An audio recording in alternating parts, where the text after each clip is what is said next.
rare Thursday night episode, and there's already technical difficulties going on. Welcome to episode 71 of The Wise Guys, and our first of a couple of Thursdays here. Michael, how you doing tonight? I'm doing well. I'm enjoying the fact that there's no work tomorrow. Same here. That nice little 4-day weekend. 5. Anyway, Shut up. But there's so much more important going on tomorrow than just not working, James. Yeah, it's a day off. It's a 4-day holiday weekend. Happy birthday, friend. Shut up. Wait till the translator, because I got a couple of athletes whose birthday happens to be the same day as yours. Holy Christ!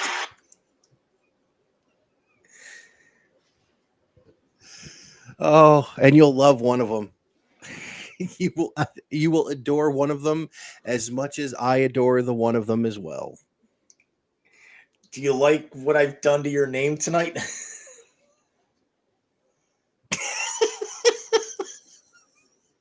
Wait a minute. When did we do I thought we weren't doing a Looney Tunes episode. That's the entire second half of the show tonight. Nice. Well, I mean, we were going to have a pretty tame first half in the hat trick, Jim, but then, of course, our wonderful Cleveland Cavaliers decided to throw a big fucking monkey wrench into it. Well, so what do you say? Well, I mean, we've got, we have breaking news, tonight. So that actually would be. No, it's got nothing to do with the Cavaliers. It's some like soccer coach or something. I'm just kidding. No Ted Lasso references tonight? Never seen it because it's soccer. It's actually quite funny. It's foosball on grass with orange slices. There is seriously a scene where they try and get a guy to do a certain play, and all the coaches, they call his name, and you see this on the sideline.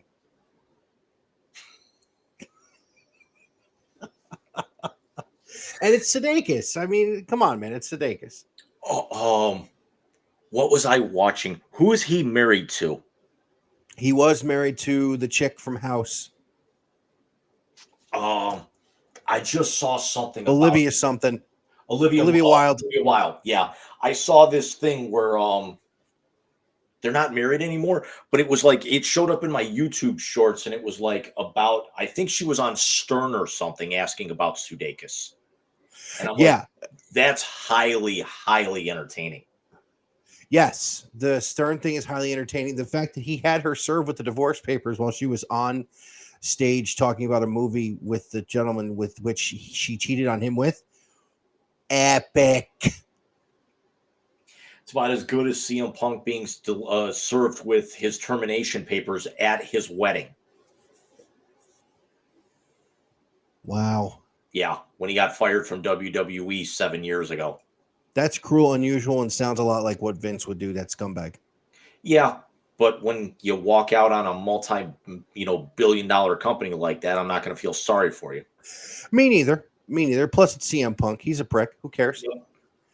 So, Jim, we had a very quick hat trick set up for tonight, but then, of course, our Cavaliers throw a monkey wrench in. So what do you say we hit the hat trick and let's get right into it? Would you shut up? You just put. See what I mean about sorting the soundboard wrong? Everything's out of order. There's an age joke in there. It's the 3 biggest topics in the world of sports from the last week.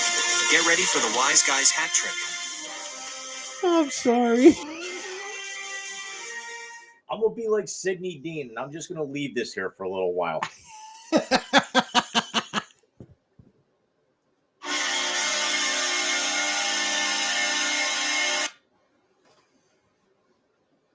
And you said you wanted to introduce this, so go on ahead.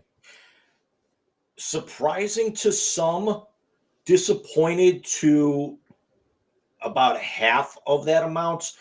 After 5 seasons and the second most wins of any coach in the NBA over the past 2 seasons, the Cavaliers part ways with head coach J.B. Bickerstaff earlier today. It's been all over the national media, and there are also talks that that general manager Kobe Altman will be meeting with the media tomorrow. That actually was reported earlier in the week, and now I think we know why. Yeah, that's pretty self-explanatory there. And I will say this, and you and I are on two different sides of the coin on this. I think we've basically made our audience aware of that. We are talking about the winningest coach since Mike Fratello, who didn't have LeBron on the roster. We're talking about a guy who was the second winningest coach over the last two seasons. 99 wins between 2020, 22-23 and 23-24. Two consecutive 4 seeds in the NBA playoffs after a play-in tournament overachieving season, really in 21-22. So as I sat here today and thought about it, Jim, of course, we were both working all day. I had some time. Bobby was watching the Hot Wheels show, which, by the way, quality animated entertainment on Netflix, to think about it. And I get the move and I don't get the move. So I want to start with you because you have an interesting take on this. You've had an issue with JB for a couple of years. You seemed almost giddy that this was done today. I think it's very much like what my Buffalo Sabres did about a month ago with Don Granato, is that he got them on the cusp of the playoffs, but he was never going to be the guy to get them to take the next step. JB Bickerstaff makes fewer adjustments than a Wednesday night beer league coach in the local rec center.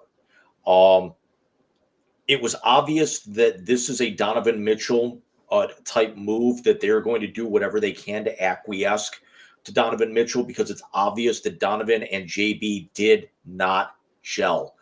I personally think the move had to be done. I think that JB was, he was a decent coach, but he's really nothing better than an assistant. I think he's kind of the retread that you go until the big name goes out there. He's like somebody like like a Toronto would get, who's rebuilding, or like somebody who would step in when Popovich steps down. He's your stopgap coach. He's not the guy who's going to get you to that next level. Well, I mean, this is the guy who took over the rebuild after John Beeline very famously decided he was done. It was the COVID year, right? That he walked away. I think it was the year before that. Okay, so because it's been 5 seasons that JB's been at the helm. Listen, let's start with giving the guy credit where credit is due. This was a Cavaliers franchise that was left high and dry by LeBron when he went to the Lakers. After leaving Cleveland the second time after the 2018 season. This is a team that had a ton of horrific contracts that they had to basically eat. Hello, Oliver. That they had to basically eat while trying to bring in young talent.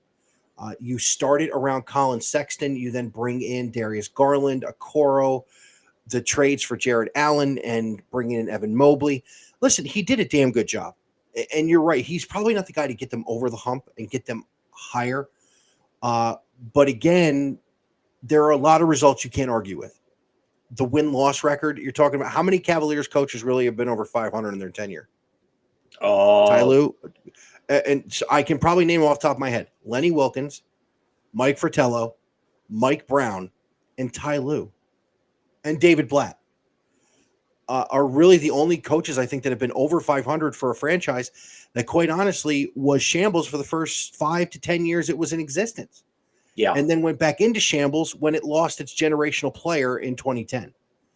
So you got to give the guy his flowers for that. I understand the adjustments thing. You and I blasted him for non-adjustments for 2 years.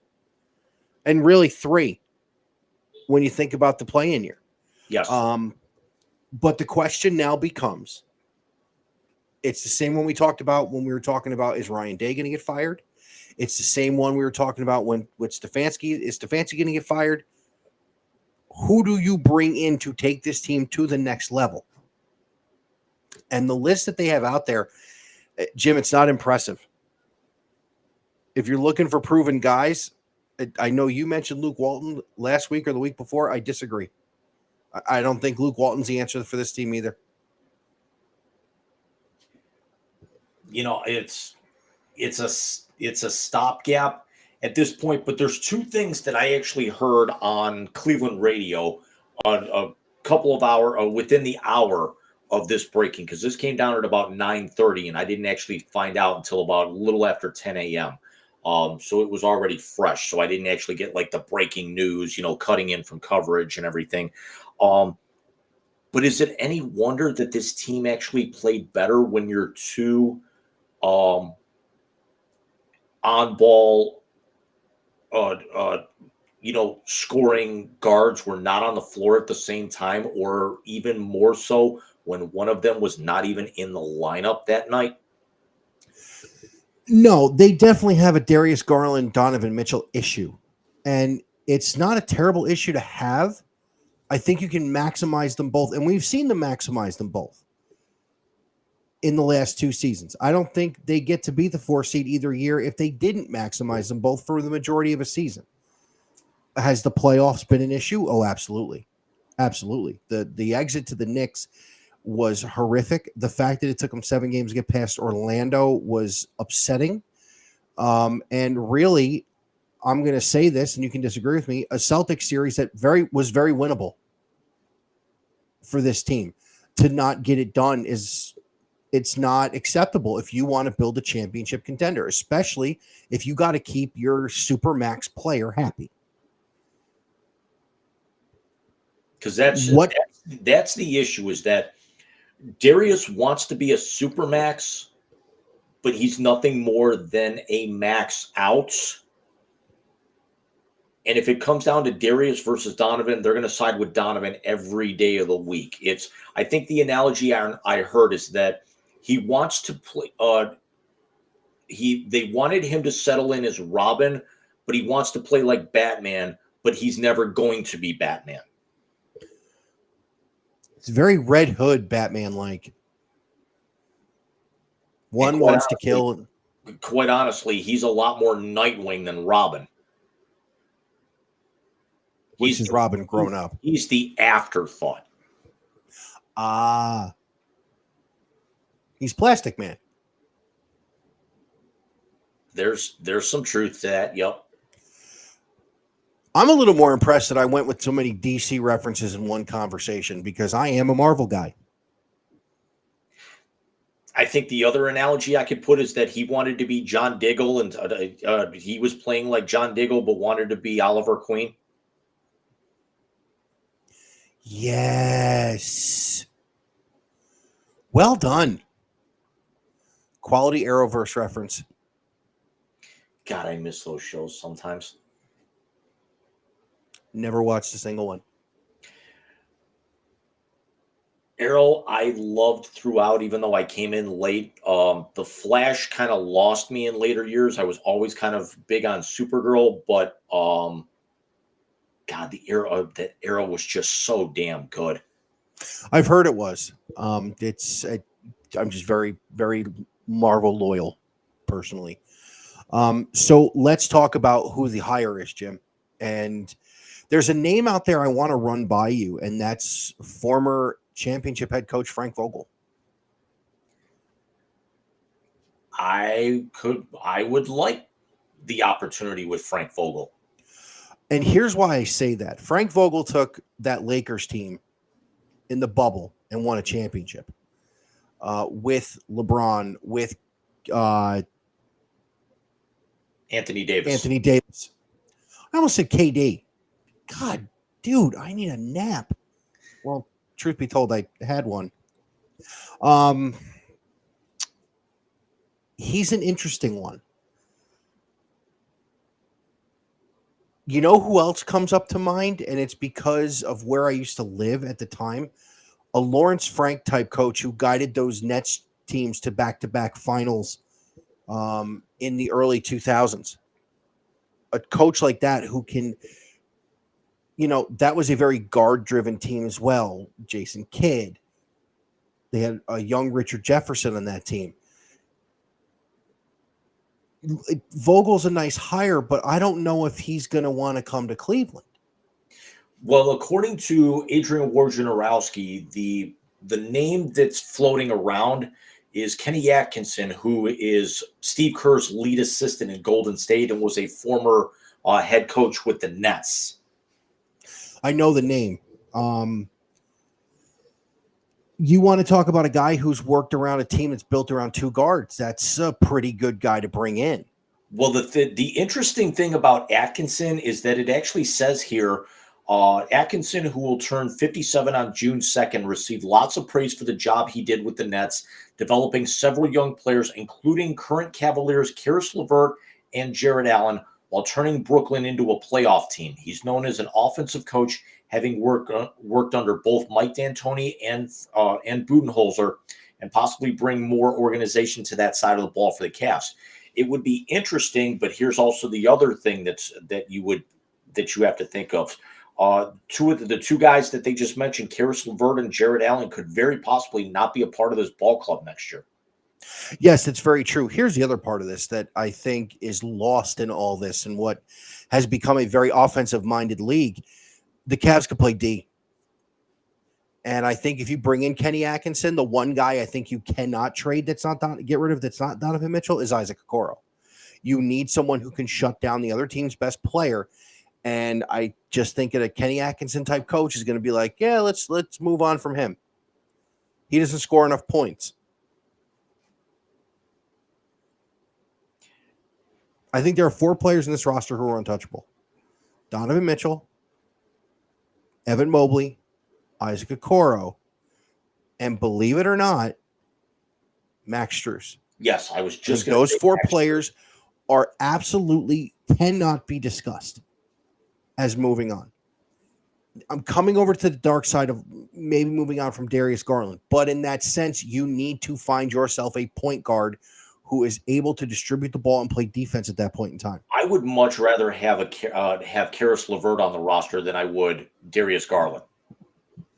Why is everyone falling out of love with him so quickly? Because of how long he holds on to the ball and is not nearly the slasher. He's a scorer, but he's not a slasher and facilitator like Donovan and Karis are. Okay, but he's not a bad spot up shooter. Hitting a bunch of threes in one shot that I've seen where he's well beyond the arc. One thing I will say is this Cavs team, when they don't shoot well, they're not going to do anything. We talked about it. George Niang needs to go. Yes. What? So, I mean, the roster's got a lot of holes too. If for a team that was as deep as they were all season, their lack of shooting depth really showed up in the Boston series. So it's going to be interesting. I would love to hear what Kobe has to say tomorrow. Obviously, we can talk about it on our next show. But this was the transitional coach they needed after LeBron. And he did the job, and he did a damn good job. Well, one of the talking heads on ESPN earlier today also brought up the idea that now you notice that the Cavs and the Lakers both have head coaching vacancies, and LeBron was here 2 weeks ago to take in that game. Could there be a possibility that they actually would swing a potential LeBron for Darius Garland and movement type thing, and this way the Lakers kick back maybe like LeBron maybe takes a pay cut to be able to supermax Donovan Mitchell, takes maybe a 2-year deal, something like that, but it means that you would probably have to give up at least 2 of those players. So you would probably have to move. I don't know if they would move Jared Allen in a move like that. Let's play devil's advocate because they've already got Anthony Davis as their big. But if they moved, the problem is that if you do also end up moving Jared Allen, because the concern is not with his defense, it's with his injury history. That's going to mean that you're going to have to actually have Evan Mobley start playing the 5, and I don't know if he's built for that. He's definitely not built for that, not without putting some weight on and bulking up a little bit. But I'm going to go one step further. They don't need to do a move for LeBron if that's the answer, because LeBron's got an opt-out. There's no point in making that deal. the Lakers are not a trade partner for Darius Garland. As much as I would like to see it, where, and again, I being the nostalgia person, with him coming back for one more year, and really with the roster they have, if you don't have to get rid of much, can make a run deep into the Eastern Conference playoffs. I would love to see that. However, do not make a trade for the sake of making a trade when the guy's got a fucking opt out. I'm sorry. Well, let's also play the devil's advocate about this here. What if they did make this move? Because when he came back in 2015, Kyrie was the face of the franchise, and then they actually take the future and sacrifice it to go out and get Kevin Love. Their big three was good.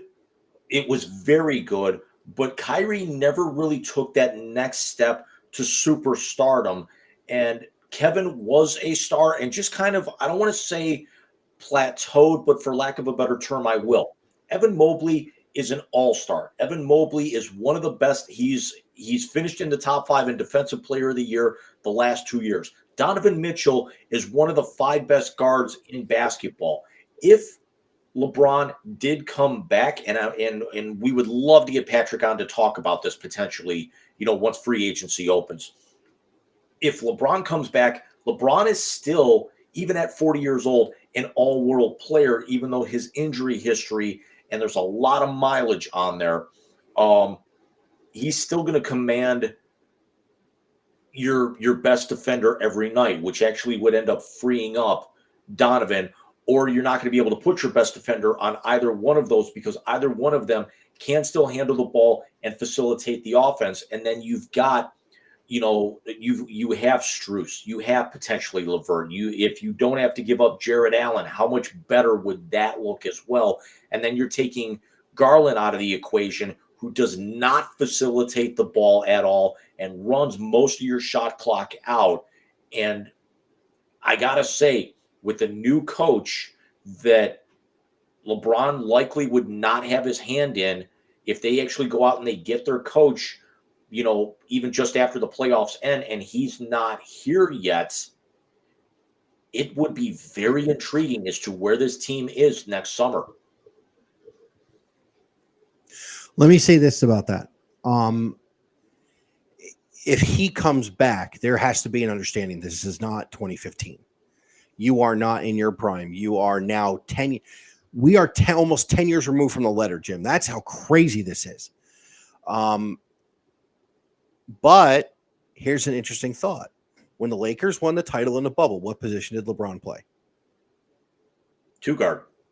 No, he played the point. That's right, he did. And Donovan's a 2 guard, and Donovan's not the point. Bring in the closest thing to Magic Johnson we have ever seen to run point at 6'9", and if it's an opt-out, you don't get rid of Jared Allen. You trade Darius Garland. I agree with you. Darius Garland would have to be traded. It bugs me, but I get it. How does a starting 5 of James, Mitchell, Okoro, Mobley, and Allen sound?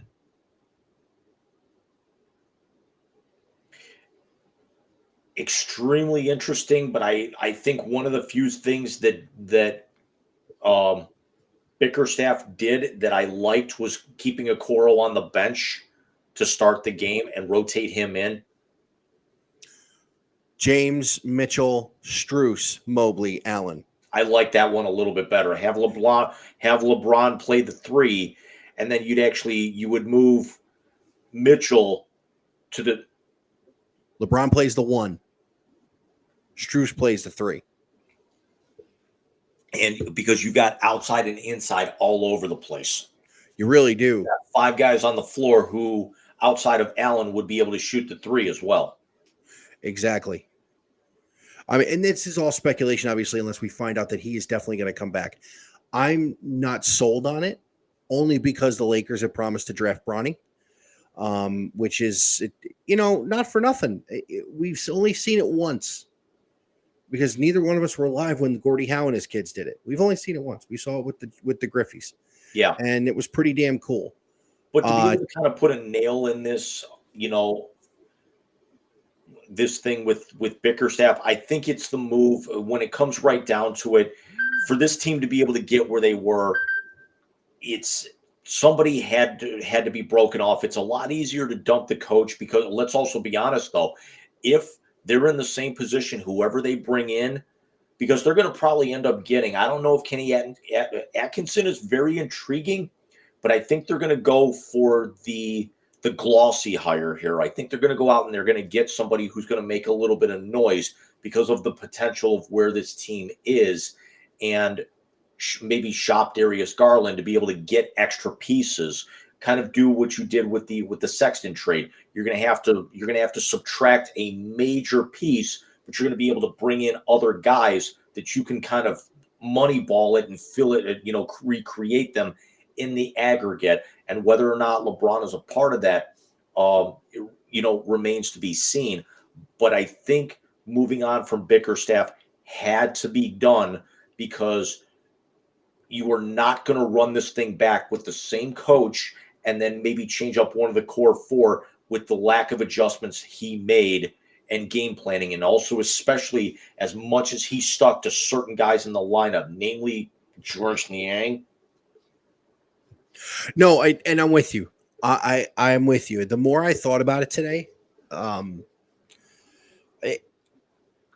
as much as a opponent of this move as I was for some time, I've become somewhat okay with it. Only because, again, he's not going to get us over the hump. He's not the guy to take us back to, an Eastern Conference final, which is being played right now, which for all intents and purposes, to be very honest with you, had he been able to make adjustments and do certain things, we might be talking about the Eastern Conference finals being played in Cleveland right now. Right. So, it is what it is. I hope they get this right, but I'm not holding my breath. I think they're right there, Jim. And to quote Lou Brown, they just need something to bring it all together. I mean, you're absolutely 150% on the money here with this. They need that one thing, but you got to admit here that for something like this to be done, and now there's a lot of uncertainty going into next year, but there's another part of you that kind of sits back and thinks is that, okay, the dominoes are starting to fall. He's out, which cost them a lot of games that honestly they should have had better seeds the last couple of years and should have advanced in the playoffs further both years because of his style and his loyalty again and his lack of rotation. But there's still a lot of optimism thinking if they can get somebody in here on his level with a different perspective. Think of the last time they made a coaching change this massive. Pull out David Blatt, insert Ty Lue. You're in the finals 3 straight years. Yeah, and Ty Lue came in and basically turned that team into a team that could beat the Warriors. I think now you need to turn them into someone who can beat the Boston Celtics. Yes. Which again, if they would have been able to shoot the lights out in either of the 2 games in Cleveland, games 3 or 4, like they did in game 2 in Boston, you're talking about Boston them doing one of these, getting all tight. And as we've seen, when Boston faces when that core in Boston faces adversity, they don't play well. Let's be honest. Indiana gave away game 1. Yeah, and now after being down double digits at halftime, it's now only a 4-point lead for the Celtics in game 2. Yep. So we're going to touch on that here in a second, but I mean, didn't we actually talk about this just last week with, and I'll give you the final word on JB for tonight here, that we actually said last week when the season ended, there's a very good possibility he could have gone out since that series only went 5, that they stole the one against Boston. They got creamed in game 1. even though they played them close, they had to know that there was going to be a change that was going to be made. And before, we were disputing. I think you said that he was possibly going to stay and they were going to end up moving some personnel. I went the opposite direction. I'm not actually going to pull champion's pose here, but how right were we thinking that it was going to happen? Are we a little bit more surprised that it happened this quickly? I think we're more surprised it happened this quickly. We knew change was going to come, whether that was roster shakeup and or coach. And we are still so early; it may still be roster shakeup and coach. Well, then again, let me back up on that. We knew that this happened, but then again, are we more so now surprised that it didn't happen right after the series and then they sat on this for a week? No, I think Kobe Altman in the front office and Mike Gansey, who the GM, they needed to sit down and figure out which direction they wanted this franchise to go. That with you mentioned the change from David Blatt to Ty Lue. Remember, that team was 30-11. But David Griffin knew there was something had to give. And that's what he came up with. And it led to a championship that is now still in the annals of history, an amazing thing to have happened. Something had to give. The fact that it's JB isn't surprising, considering this is a very well put together roster when healthy. So now we'll see what Kobe Altman, who built this roster, is going to do to make it better. Speaking of what we talked about a couple of moments ago, and it almost seems like it's turned into a weekly segment anymore.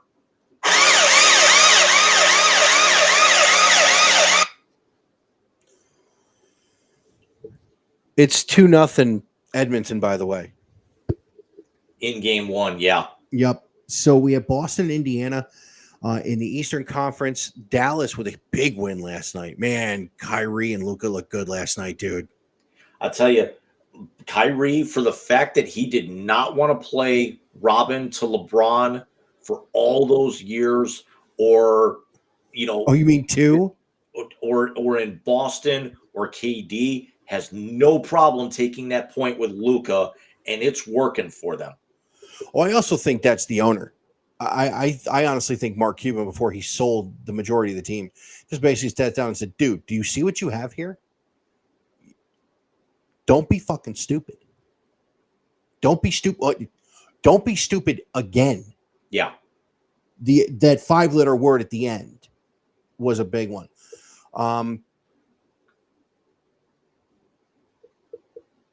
Jim, I got to be honest with you. As I mentioned a few minutes ago, I really think Indiana handed Boston game one. Yeah, I mean, I didn't watch it, but I mean, I did read about it, towards the end, how they just kind of let it slip right through their fingers.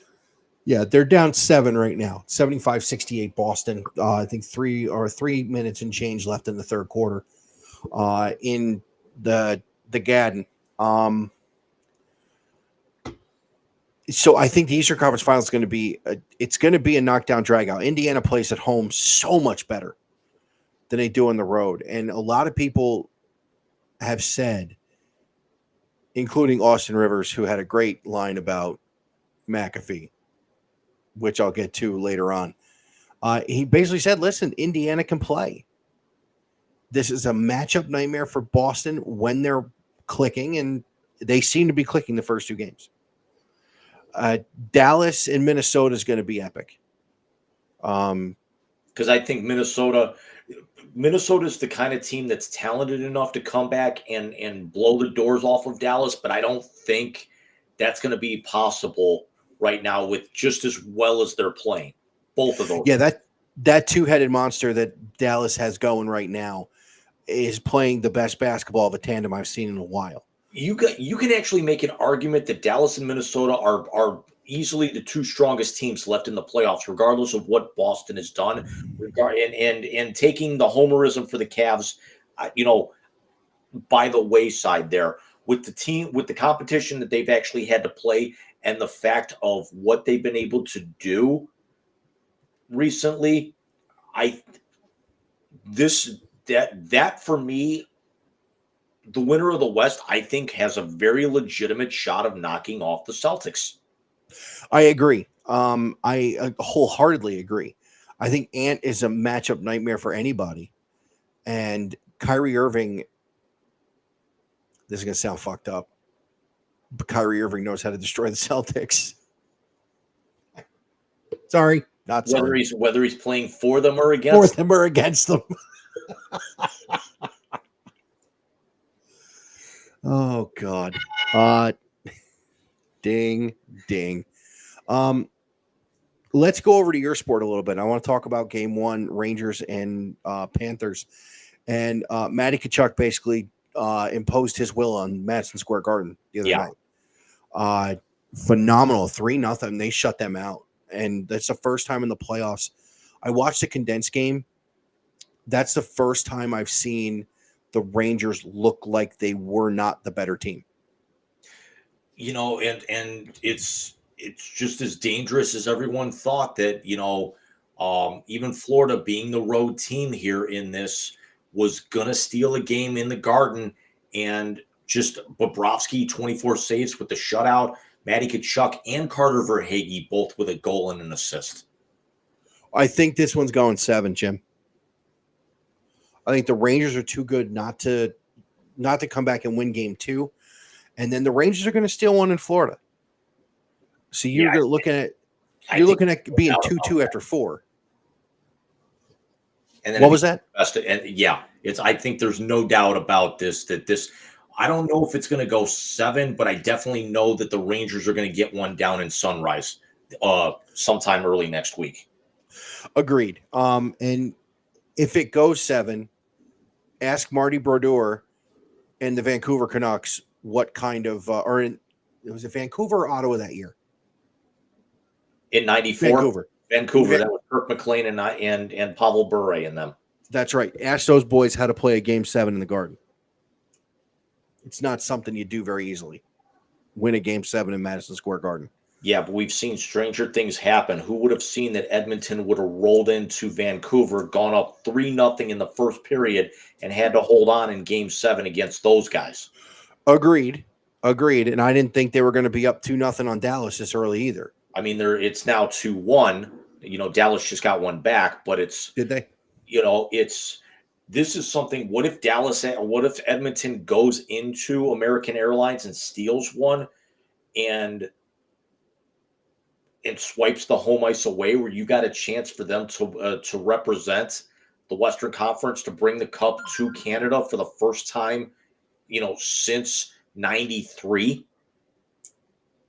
with the best player in the world. I mean, this could be honestly Connor McDavid's best shot in at a cup, because I think right now, if you got to rank, the 4 teams left in the playoffs, I think I got to go Florida 1. I got to go the Rangers 2, and it's very close because the Panthers were there last year and they're healthy right now.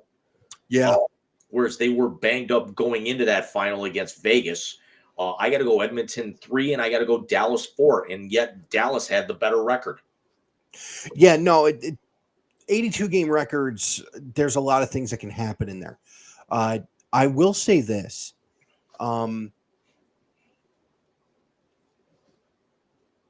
If, and this is a big if Canada gets the Stanley Cup, and I was thinking about that as you said it, and I'm like, wait, has it been that long? And I go through my head, and it's Montreal. You had all those you had Detroit won all those cups. You had Chicago win those cups. Of course, the Devils get a few. The Rangers get their one in 1994. The Penguins have won a bunch. Washington finally got over the hump. Florida's won one. And you're thinking about it, you're going, holy shit. Your Blues. Your Blues. Sorry, didn't mean to leave your boys out like that. My apologies. your guys from the Lou. Yeah, we're not talking about that tonight. No, because they belong in the toilet like the name. At least their manager does, but we digress. Yeah, that's next week we'll get into stuff like that. I'm interested to see this is the first time in a conference final for both leagues. I don't think you can go chalk. They're too even. The two teams that are playing to go to the finals in each conference in each league are so evenly matched. I mean, like you said, the Rangers won the President's Trophy, and Florida was right there with them. Yeah. Dallas had the best record in the West.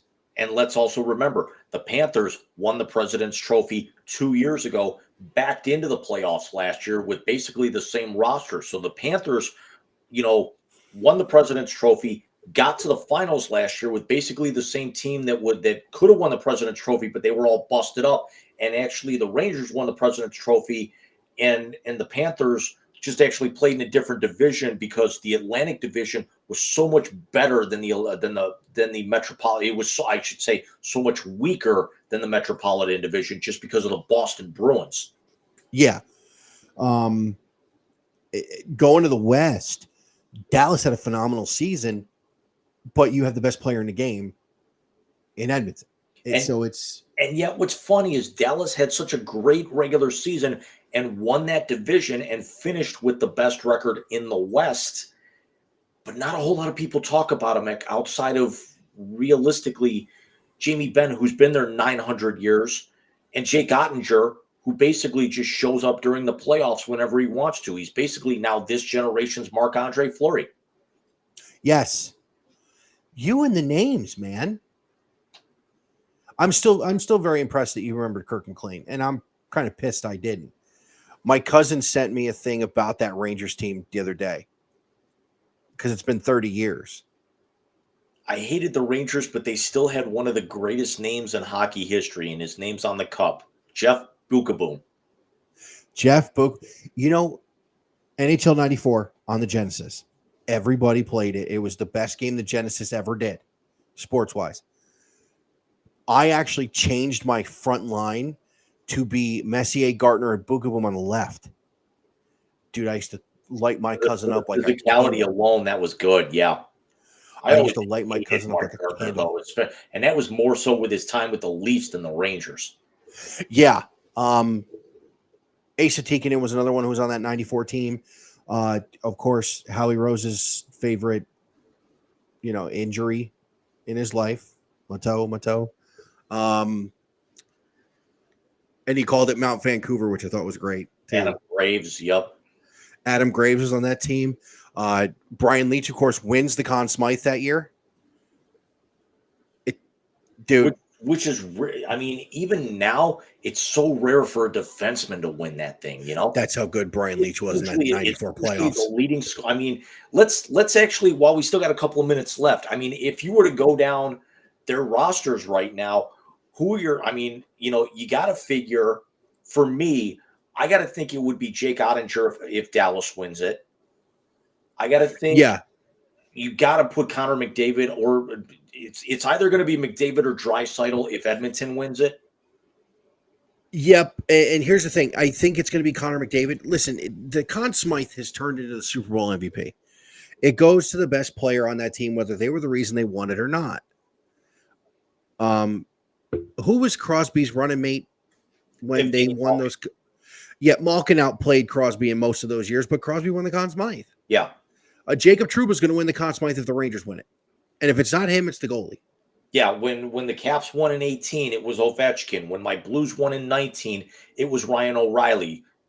Riley didn't although up until game 3 of that series, Ryan O'Reilly hadn't done shit in that series, but then he became the first player since Gretzky to score in games 4, 5, 6, and 7 of the Stanley Cup playoffs.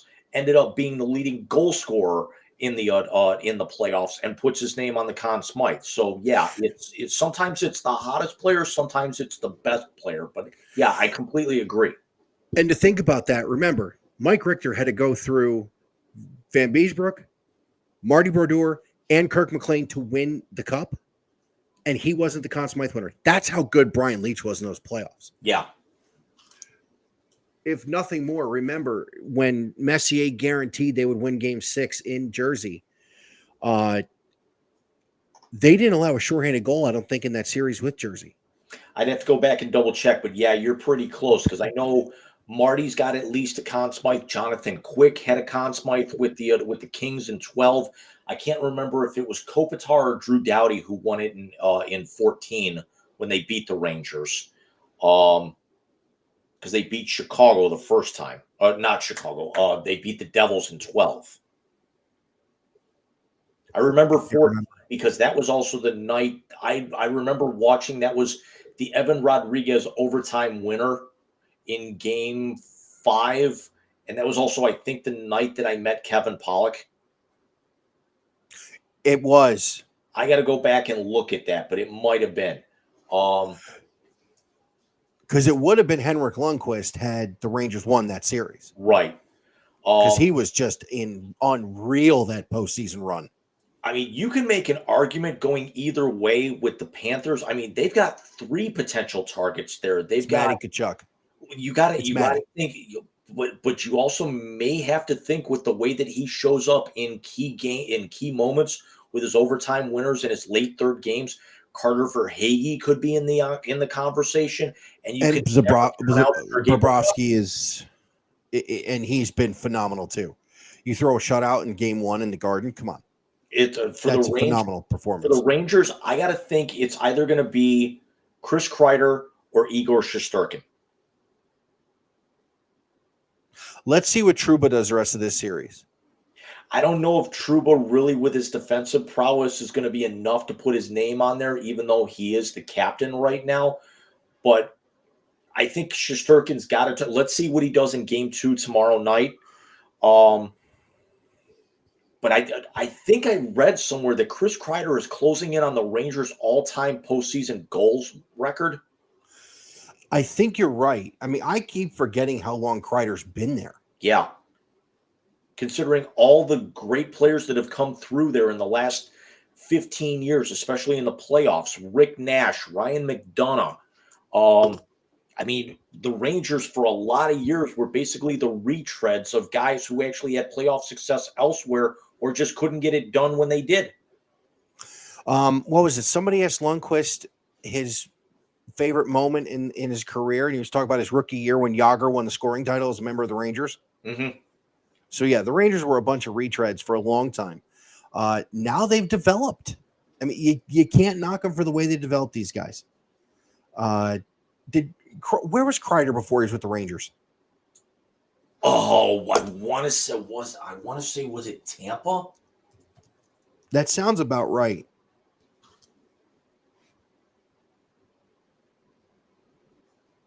He's played his entire career with the Rangers.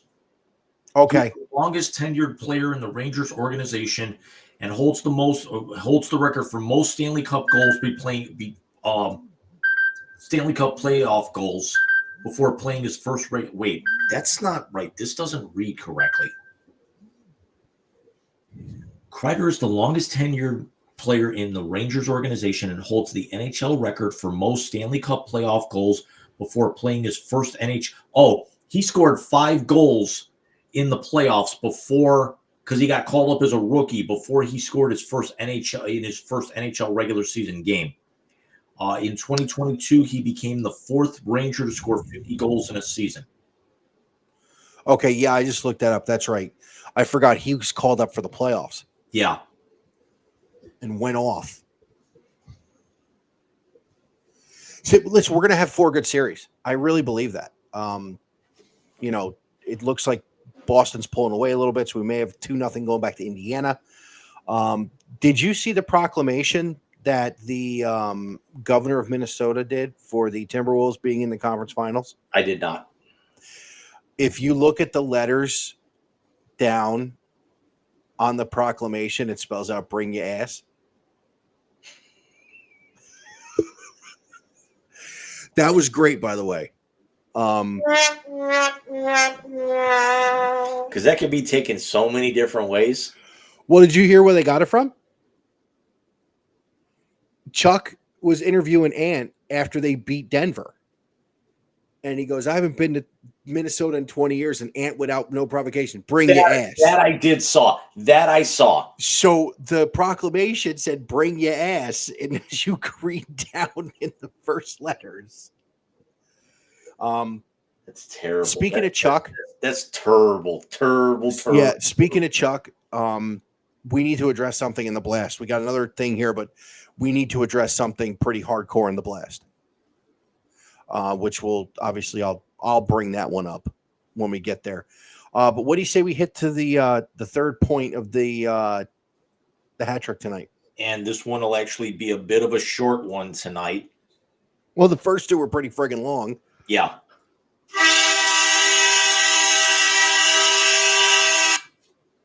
The Super Bowl of auto racing is just 3 days away.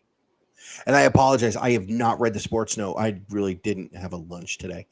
But you said the Penske cars 1, 2, and 3 of McLaughlin on the pole. Wow, 234. That's quick. Yeah. But McLaughlin qualifies number 1. Will Power goes number 2. And defending champion Joseph Newgarden goes 3. Here's the thing, though. The 3 Penske cars that qualified, the Penske auto racing team earlier this season were not only docked driver points and fined, and 4 members of the team were suspended for a rules infraction where they were caught cheating. Penske based out of Houston or Ann Arbor? Pretty much, considering Roger Penske owns the Indianapolis Motor Speedway. The fuck?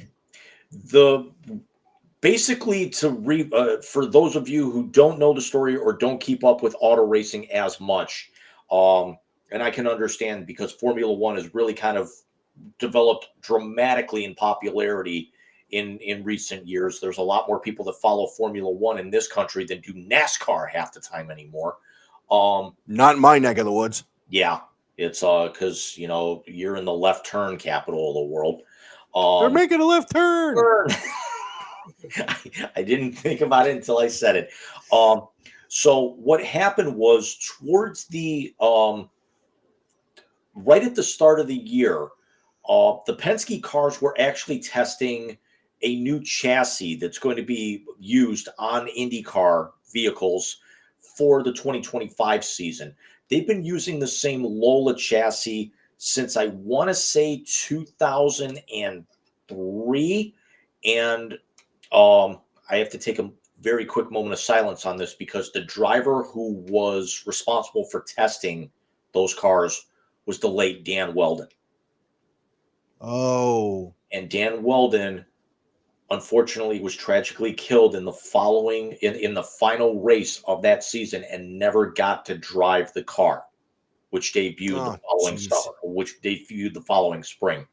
The 3 Penske cars are now testing this new hybrid chassis, which actually is going to be taking almost 45 kilos out of the engine, and it's going to be able to dramatically reduce the necessary fuel cell within the vehicle.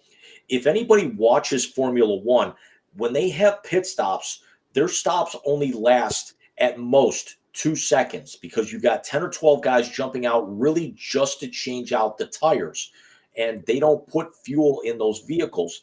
The races aren't as long, but those vehicles are engineered with such a hybrid design that 1 tank of fuel should get them from green flag to checkered flag. See, that's something I did not know. Now, my racing acumen is for years and years, we would go to my aunt's house when I was a kid in New York, and my uncle and my cousins were very big into auto racing. They used to race stock cars. They used to do dirt track, and they used to do drag racing. Midgets, but yes, we had a dirt track. A lot of times, those midgets are so much fun to watch. We had a dirt track 10 minutes from where I used to live in upstate New York. Caitlin used to go there a bunch. But yeah, and they used to do it all the time. They used to have the race on, and every year, Memorial Day weekend, when we would be at their house, everyone would take turns either being outside in the pool or inside watching the race.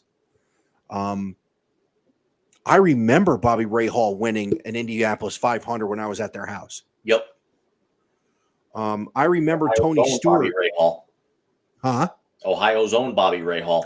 Yep. Because Graham Rahal goes on Rich Eisen when Ohio State wins and gives him shit, which is great. I remember Tony Stewart being flown out in a helicopter to race the NASCAR race after running the Indy 500. Randy, yeah, he does. There's not many guys right anymore who do the double dip where they'll run Indy and then they'll actually jump in a helicopter and head over to the Coca-Cola. That's right. They're in Daytona this weekend. Yep. So yeah, no, my racing. Think about it. It's 500 miles. That's 225 laps at Indy, and then it's 300 laps down in Daytona. Yeah. For 600 miles. So you're basically, I mean, that's essentially half the country that you're driving. Well, it's more than that because it's what the Indy is a 500-mile race. It's a Coca-Cola 400. You're doing 900 miles in a day in a race car. I don't like doing 9 miles in a regular car. Yeah. Not down here anyway. Lunatics. So it's, you know what? I will, now that I have access to regular television, I will probably throw on 20 minutes, half hour of the race on Monday. Or it's on Sunday, sorry. Sunday. Yep. On Sunday. And it's, I have watched an Indy 500 recently from start to finish. Of course, that was the movie Turbo with Ryan Reynolds. But yeah, that's it. No, that's Cars. Turbo was the one where I still had to say it because I just finished my Warframe stream 5 minutes before I logged on tonight. I figured as much. I showed you that clip too. Yes, you did. But that's the one where the snail gets shot into one of the engines from the Fast and the Furious, and his DNA is infused with nitrous oxide or with nitrous, and he races the Indy 500 and wins. You want to talk about a crew? The voices: Ryan Reynolds, Paul Giamatti, Snoop Dogg, Samuel L. Jackson.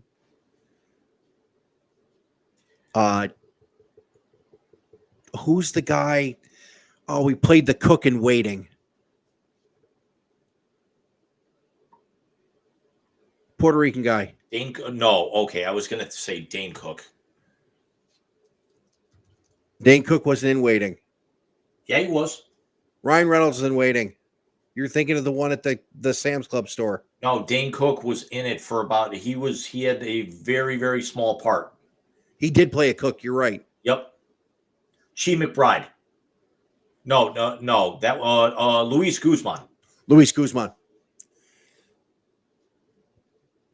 Yeah, so a great voice cast. Anyway, I'm looking forward to it. I will read the sports note before the race gets here on Sunday. It's a loaded field because we were talking about Graham Rahal, and Graham Rahal qualified at the back of the field. Here's where the field is so close. Although if you think about it, it's really not as close as you'd think. Scott McLaughlin qualifies on the pole, as you see there at 234.220. Graham Rahal rounds out the field in 33rd at 229.974, which means we know the first guy who's going to get lapped on Sunday. Well, unless he decides to turn it on Sunday. Former winner Marcus Ericsson qualifies 32nd. Here's a name that you're going to recognize the last name. Pietro Fittipaldi. Really? Yes. His son qualifies, or his nephew qualified 30th. Connor Daly qualifies 29th. Great name. Stingray Robb qualifies 23rd. Scott Dixon, former winner, at 21st. The legendary and ageless Elio Castroneves qualified at 20th. That's awesome. 19th. Ed Carpenter, who was a dark horse for a lot of people, qualifies at 17th. Alex Palou, who people are thinking has a very good outside shot, but he's got some work to do. He qualified 14th. Former winner Ryan Hunter-Ray at 12th. Former two-time winner Takuma Sato qualified in the top 10. Felix Rosenquist at 9th. Pedal Award at 8th. Renus VK at 7th. Santino Ferrucci, who a lot of people thought was going to win it last year, qualified 6th. Kyle Larson at 5th. The former winner, Alexander Rossi, who's probably my favorite driver on the circuit, 4th, and then Newgarden 3, Willpower 2, Scott McLaughlin 1. So let me ask this: what does it say that? And very quickly to kind of wrap up here, with the violation, that there is something built into the software in those cars that they have what they call push to pass. So it's something that it inflows. It's kind of like a turbo booster, or essentially like nitrous or something like that, or the equivalent of it, that jets up the horsepower in the car, for up to 20 seconds, and each vehicle is only allowed a maximum. Some races allow 150 seconds, some races it's 200 seconds. That entire system is completely disabled on restarts and starts. So at the start of the race, it's disabled. On restarts, it's disabled. How the restarts work in really most auto racing is they get the okay as they turn the corner, because they can see like the flashers. They don't go necessarily by the green flag in the tower. Who basically maneuvers the pace would be the car in the pole position at that particular point. If they're moving too slow, the racing body, whether it's Formula One or, well, then again, Formula One does single file, but if it's NASCAR or if it's IndyCar, if they're kind of slow rolling it, they can actually say, hey, if you're on the outside of row 1, go and leave leave the pole center, in the dust on the restart there. It was actually found that Joseph Newgarden, in the season opening race, that hadn't been disabled for the Penske cars who were being tested with that new hybrid engine earlier in the week. They hadn't disabled the software for that season opening race. Newgarden used that to his advantage 3 times. McLaughlin won. Newgarden won the race. McLaughlin finished 3rd, and Newgarden ended up getting disqualified. Wow. Is this the equivalent of pine tar in a glove? Essentially, it's okay. Very, very close to it. And originally Newgarden, and this is why I have a problem, because I liked Joseph Newgarden. When he won last year, I was happy for him. I was glad he broke through. He's one of the guys on the circuit that I've always kind of pulled for. Scott McLaughlin, I would hope that he has a really good showing this week. They actually also found that Willpower, even though he was fined, he did not abuse the system. And I've never really been a fan of Power and Dixon on the track, just because they seem to win everything up until a few years ago. Like the 2 Aussie drivers, they would win titles, they would win races constantly. It became Patriot syndrome. You got tired of seeing them in victory lane, or at least on the podium, every single friggin' week. At least one of them.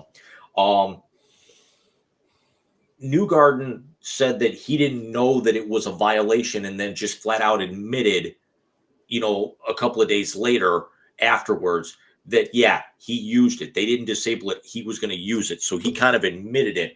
What happens if one of these 3 Penske cars, one of 2 things is going to happen? Either, number one, somebody's going to go head hunting for these cars on open wheels, which is extremely dangerous, because at least with a NASCAR car, remember the movie Days of Thunder. The car is twice as the tires are twice as wide, and the car weighs the car weighs half as much. But with an Indy car, the tires are twice as wide, and the car weighs. I'm sorry, I got it backwards. In Indy car, the car weighs half as much, and the tires are twice as wide.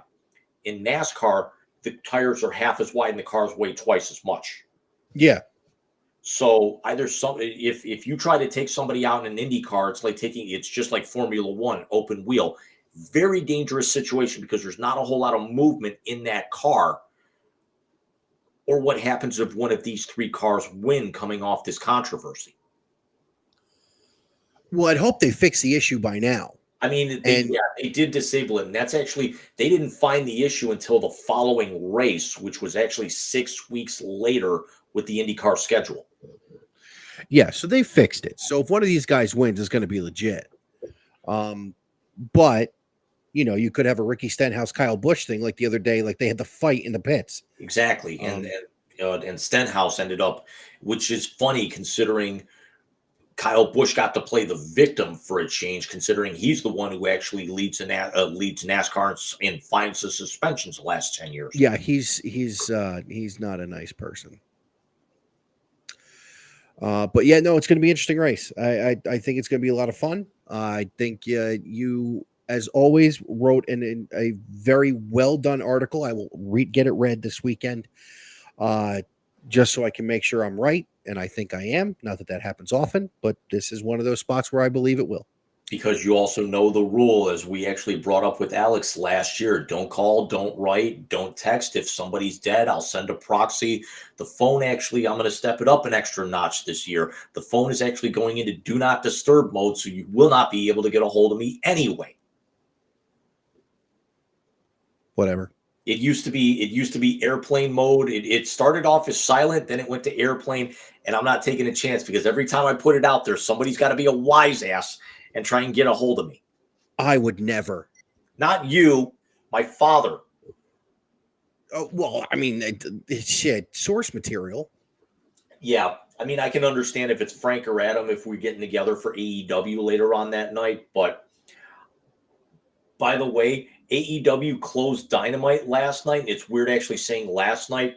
There's anarchy in the arena. It's the Elite against Team AEW. Darby Allin, who's actually nursing a broken foot and still has not been cleared, but this is a street fight, so he doesn't have to get cleared, came out to run off the Elite with a flamethrower. Was it Spaceballs the flamethrower? It was a full-sized, working, machine gun-sized, rocket launcher-sized flamethrower because the Elite were doing a 4-on-1 beatdown of Bryan Danielson. Darby had been banned from the arena earlier in the night by the Elite. Tony Khan rolls up in a pickup truck, lifting the ban on Darby Allin, considering they Meltzer drivered him 3 weeks ago. Because remember, he wore the neck brace at the draft. The draft. To sell it.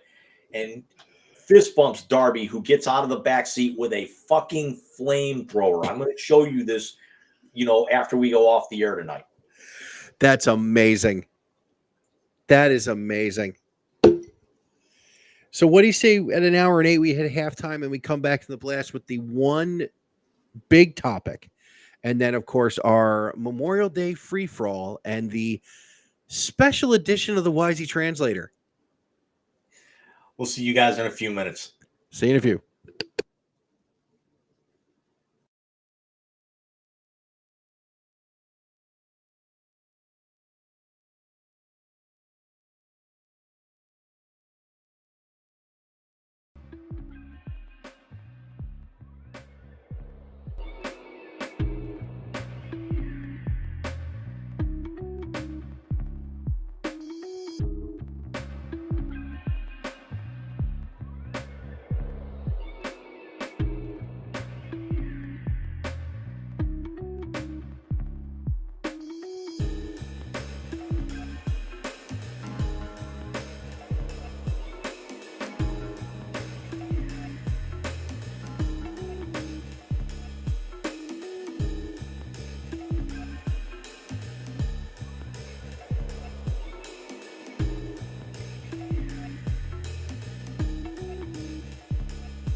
Hello. You're muted. That song was a little interesting because I was actually hearing like the drum beat, and it kind of reminded me of Pee Wee's Playhouse. Doom da doo da doom.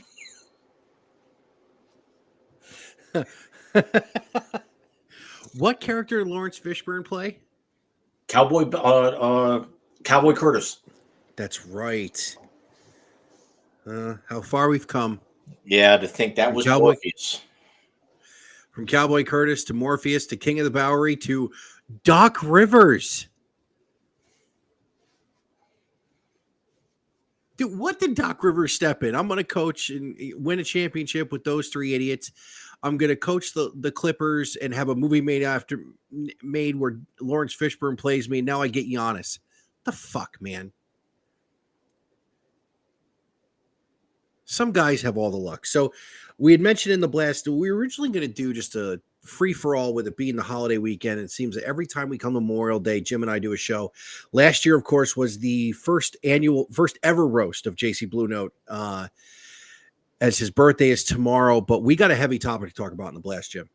And that is an institution is most likely coming to an end after next NBA season. I don't know if you saw this in your travels, but Turner has lost the rights to the NBA after the 24-25 season, which for all intents and purposes will be the final year of Inside the NBA as currently constituted. Kenny, Shaq, Chuck, and of course, Ernie Johnson, the ringmaster, who will not leave Turner and has said it. This is the best sports studio show there has ever been. Agreed. And I did actually start seeing the writing on the wall that NBC has already reached back out to John Tesh about using round ball rock. That's a good thing, though. I will give them that. Invigorate that, which is funny considering Fox has been using it for the last several years on their college basketball telecasts. Yeah, he's good. He said he'd relicense it to them because they're going to start using it for the Olympics, as part of the basketball coverage. But he's also going to re-record it. And he said he's going to put an EDM spin on it. And I'm like, dude, don't mess with it at all. It might not be the worst thing in the world to modernize it because you got to remember that was still an early 90s thing. It's the 30-year-old song. You've got to be able to kind of progress with the times a little bit. Even if you watch National Hockey Night, they've changed the original NHL and ESPN theme just enough so it's not the original. Yeah, I understand that. And John Tesh, he got hit by a Father Time across the fucking face. He was on Levitard, and I watched the interview. It's not good. What in the wide world of sports is going on here? Nah, it's more like this.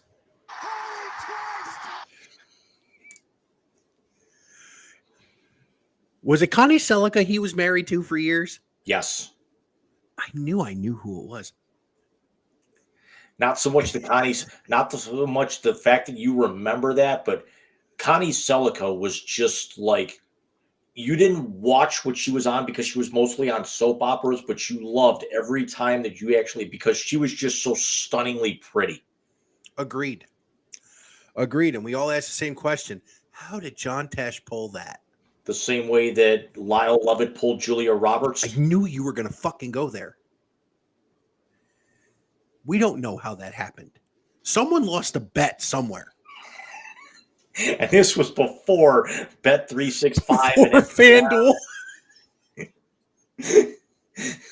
Oh my God. So let's get to the rest of the blast, and I will take my lumps now, James. I will take my beating.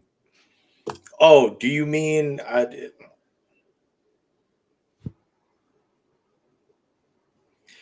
This was the image that Mike got last night.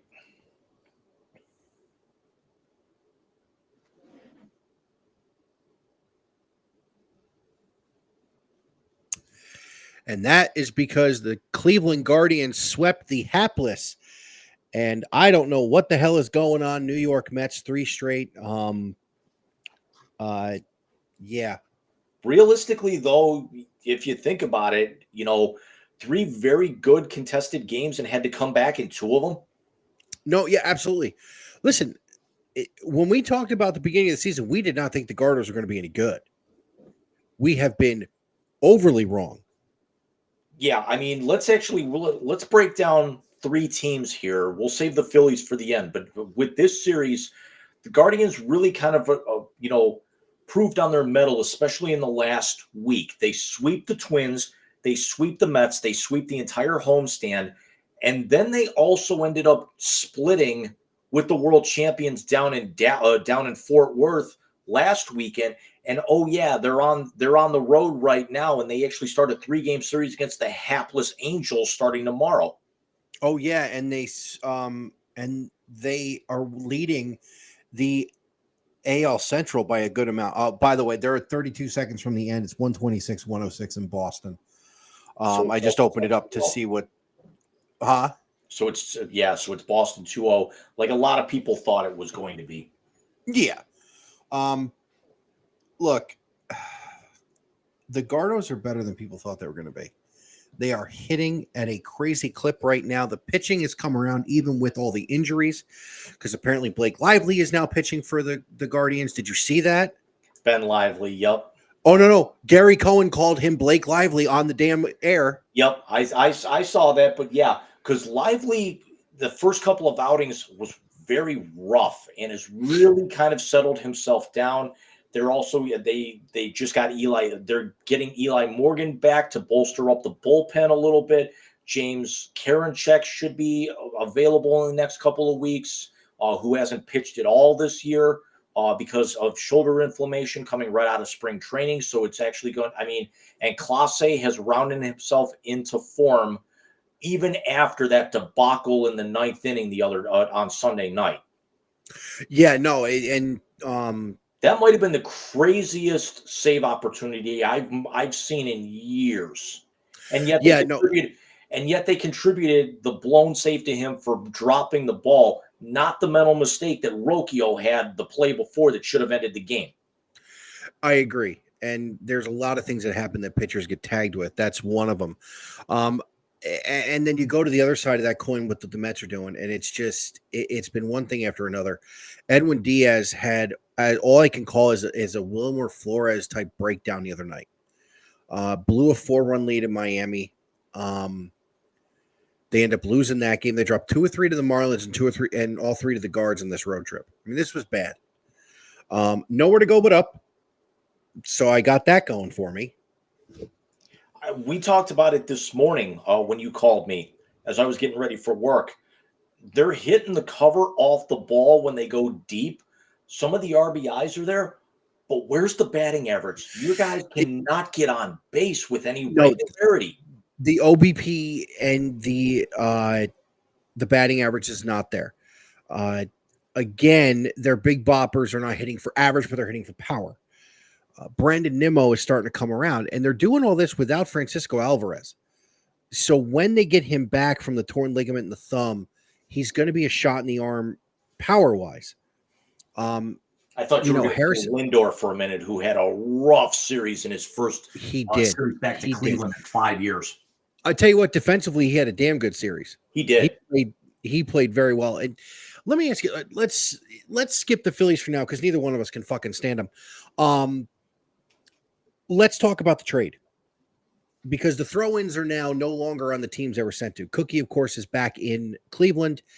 Rosario is now wherever the fuck Rosario is. Oh, he's in Tampa. I think Arias was also part of that as well. Yes.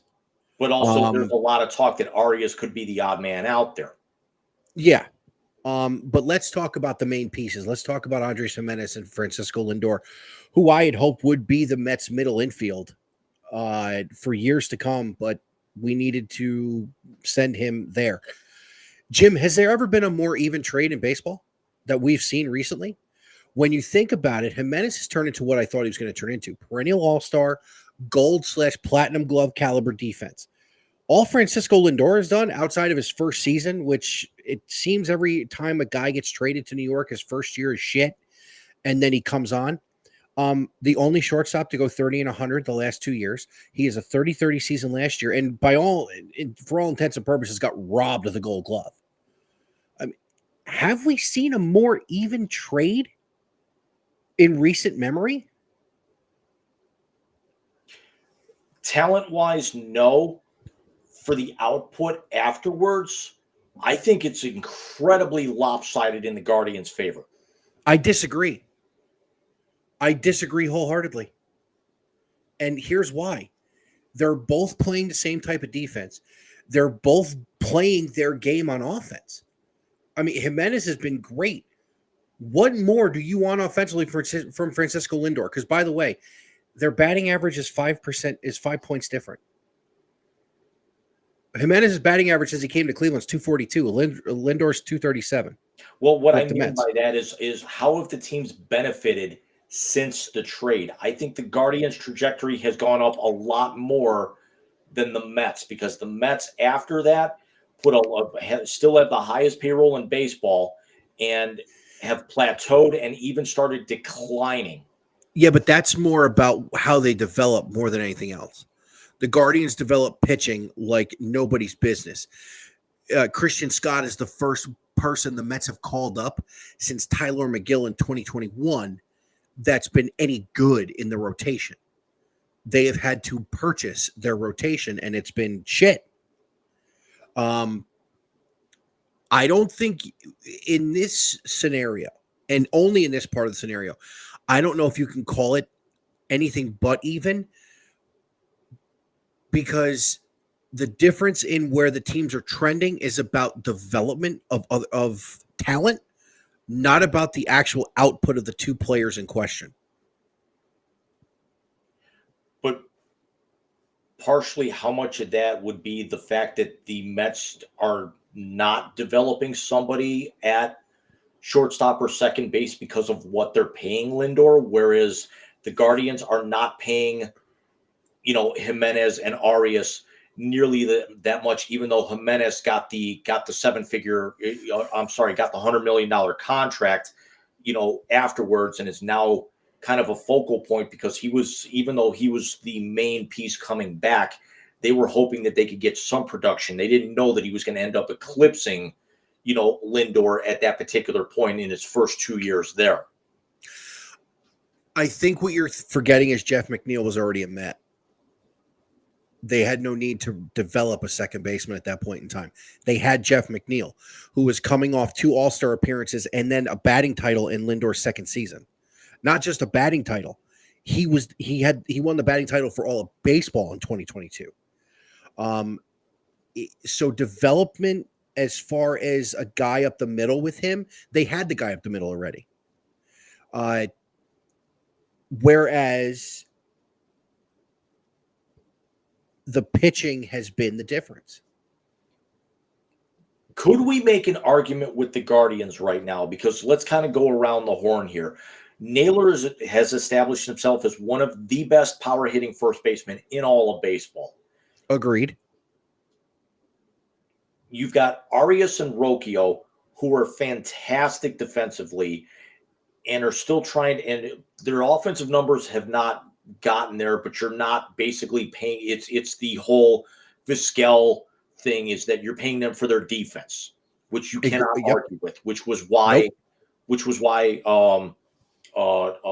Eddie Rosario was sent packing. Yes. You've got arguably one of the top 3 or 4 best third basemen in all of baseball. I will go out on a limb and say this, that Jose Ramirez is the best third baseman in baseball. And then your outfield right now is Will Brennan. Who's the kid in center field? Is that Fry? Fry's playing in left right now. Okay. Because the kid in center field I like. Yeah, because Kwan's on the injured list, but they should be getting him back very soon. Hang on one second. Tyler Freeman. I like him. Yeah, so Kwan's due back soon. So you've actually got Freeman, Brennan, Kwan, and I mean, Ramon Laureano was just sent packing. And then they actually just brought up very, very highly touted Jonathan Rodriguez. I saw that. Who can actually also play a little bit of first base and DH with them. And if they could get any kind of regular offensive numbers out of either Austin Hedges or Bo Naylor, could we be talking about the Cleveland Guardians potentially being the best team in the American League right now? If they stay healthy. If that rotation stays healthy, then yes, I agree with you. Flipping over to the other side of my side of the coin with that, the Mets are beating the shit right now. No Kodai Senga. Edwin Diaz, listen, not for nothing. He's coming off missing an entire season. If anybody thought he was going to be 2022 blowing the trumpets like he was then, you're either delusional or drunk, or maybe both. The guy is drunk, but there he goes. Thank you. I had turned my phone. I closed the screen, so I could not provide Kevin Harlan on that. But if you go around the horn, here's something else too. We're talking about development. The Mets had Ronnie Mauricio. Wait, where are we going? Around the horn. I like what you've done there. If we go around the horn, the Mets have developed a third baseman. I think Brett Beatty's going to be the third baseman of the future. And he's there now. Mark Vientos is going to be because I caught 2 out of the 3 games last night. I mean, I told you I was so exhausted. I didn't catch the game when it was live yesterday afternoon, and I was so tired I fell asleep during the replay right after I got home. And that ball Vientos hit 2 nights ago was an absolute bomb.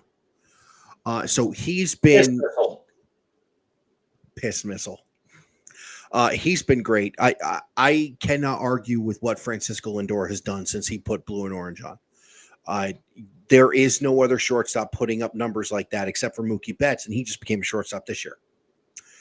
Even Devers, who got the big contract, did not put up numbers like Lindor has been putting up his last couple years in New York. Jeff McNeil is Jeff McNeil. Now, Jeff McNeil will not be the second baseman next year as Ronnie Mauricio will be back from the ACL, God willing. Mauricio he's in the Ellie De La Cruz model. The ball jumps off his bat. He plays good defense. He's not nearly as fast as Ellie is. I don't think anybody on the planet's as fast as Ellie is. What's his name? DK Metcalf right now isn't as fast as Ellie De La Cruz. Jesus. Love it. There's a reason he's on my team on the show. Alonso, listen, you're talking the next $280 million first baseman hitting 45 bombs a year. The one he hit to right field? Really? And of course, he loves hitting there. Yeah. The outfield, by the way, I adore Harrison Bader. More and more. You see Sticks hit him. Okay, Sticks hit him yesterday. Yeah. In the hip, and then he took him deep. That I did saw when I saw the condensed game this morning. Yeah, and Marte's played well. I mean, the Mets' big issue right now is consistency, and as I've been a Met fan my whole life, that's the biggest issue the New York Mets have had in 45 years. Let's talk about a team who has seemingly no issues right now, and that's the Philadelphia Phillies. We knew that they were going to be good. We knew that they actually ran out of gas when Arizona skunked them last year in the NLCS. What a run these guys are having. I'm going to say something that's not going to be very popular. We originally said that they could potentially catch the Braves. I didn't think that they were going to start putting the Braves in the rear view and putting some miles on them. I'm going to say something. I said earlier in the year that I thought the National League East was the team was going to run away and hide. It's not the Braves anymore. As good as Chris Sale has been, the Braves are an extremely flawed team. And this is going to bite me in the ass with where I live. We're going to see that Ronald Acuna was more a product of the rule change than what he is. But we all thought that with all that, I mean, a lot of teams have kind of gone out and tried to get that super team, try to put their big three together. It didn't work in Anaheim. The Dodgers haven't won a World Series in a few years because of it. Schwarber and Red Ass. It's just working. Well, think about it. It's working for two different reasons. One, I think they're a team that genuinely likes each other. And two, they play in a fucking Little League field. Yeah. Castellanos has been phenomenal. I think the best contract they gave out was JT Realmuto's. Yes. Harper, I can't stand it. This fucker's becoming more and more likable every day. Bryce Harper is really the most likable player in baseball because did you see what he did the other day? He actually does he goes red ass, but it's not for show because he genuinely thinks he gets wronged, which he does. He's definitely mature. Did you see what he did the other day? He helped a dude ask a chick to prom. Okay, I did see that. I mean, he's becoming more and more likable. Brandon Marsh was a very, very huge under the radar move last year at the deadline, or 2 years ago at the deadline. Excuse me. Brody Van Wagenen, fuck you. Zach Wheeler has turned into an ace to go with Aaron Nola. I mean, Ranger Suarez is 9-0. I mean, exactly. He's coming up on history. They were saying, unfucking real. I mean, you look at most of the teams out there that were contending, they went out and they got pieces, parts. The Guardians are contending without Shane Bieber. They've had to put things together. Offensively, it's primarily the guys from last year. They've had to make shift with that rotation. The Yankees still go out and, Juan Soto's playing at an MVP level. Where was he last year, essentially? San Diego. Precisely. It's, the Phillies have realistically used the same team as last year, but just have that golf cleat size imprint on their ass still fresh from last year, and it's motivating them to basically start taking names. By the way, taking names. They've now got that Oliver Queen list, and they are checking guys off. Yeah. By the way, Trey Turner's hurt, and that's what's scary right now. That's fucking scary. They're doing this without Trey Turner, just like the Guardians are doing this without Shane Bieber. And Realmuto's been out too. When the Phillies get back, when the Phillies get back to full strength, they're going to be really scary. I don't know if they're going to match that Seattle record, but I think they're going to give it a look. I don't think they'll get to 116. I don't. And here's why I think they won't. And it's the one thing no one's talked about so far. Their bullpen is pitched above their baseball cards. If their bullpen comes back down to earth, which is run the tape. I've said it the last 3 years that the Phillies' biggest issue is their bullpen. They have not done the things to address it. Now, Sir Anthony Dominguez has been very good, but they have not addressed the entire bullpen. Mets are having the same problem right now, too. Well, they're not going to get to 116, but could they get a conceivable look at, maybe getting in that 110 range? Well, the last team in the National League to win 100-plus games like that was the 86 Mets. They won 108. I think they get to 105. I was thinking somewhere in the 105, 106, 107 area. That 86 Mets team was scary good and snorted a lot of cocaine. Here's something really scary. A week from Saturday, they retired Darryl Strawberry's number. I have another thing not to watch.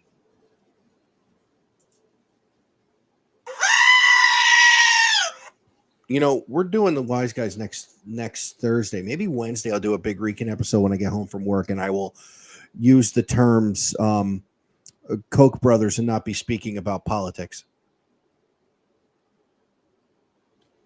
Like a couple of boxes of baking soda, or get one of those 1 pound bags of powdered sugar, but wrap it in duct tape so it looks like a kilo.